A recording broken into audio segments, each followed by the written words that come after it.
小朋友，你哋好啊！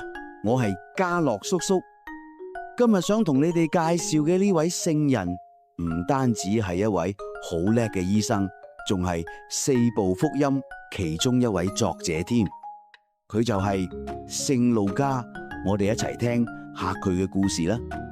聖路加本身唔係猶太人，佢嚟自一個叫安提亞嘅城市。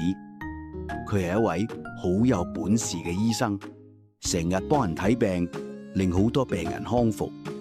雖然聖路加唔係嗰啲每日跟住耶穌四圍走嘅宗徒，但佢係聖保祿嘅好朋友，仲一路陪住聖保祿去唔同地方傳揚耶穌嘅好消息。佢哋兩個嘅傳教旅程真係好刺激。嗰陣時冇飛機，佢哋要坐船先去到唔同國家，好似希臘咁遠嘅地方，都係為咗同所有人講耶穌嘅奇蹟、教導同愛。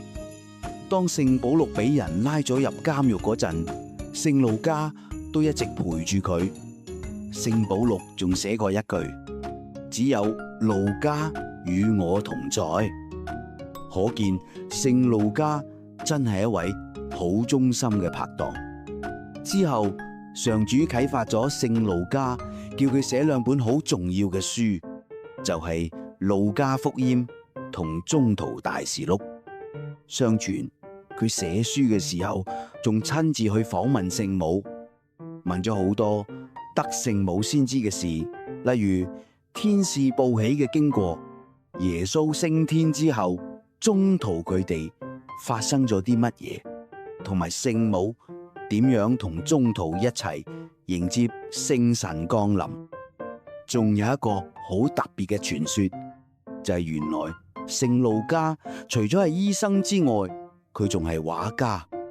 喺聖母仲喺世嘅時候，佢畫咗一幅聖母抱住小耶穌嘅畫像。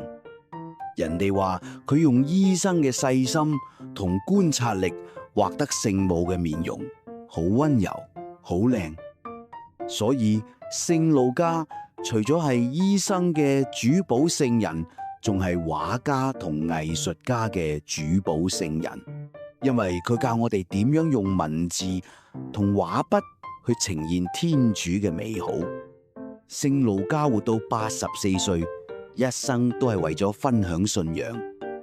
有啲人話佢喺希臘離世，甚至可能係為耶穌殉道。今日如果你哋畫聖母或者耶穌嘅圖畫，都可以諗黑聖路加喺天上為你哋打氣。讓我哋向聖路加學習，用天主俾我哋嘅才能同恩賜去分享耶穌嘅愛啦。下次再見啦，拜拜。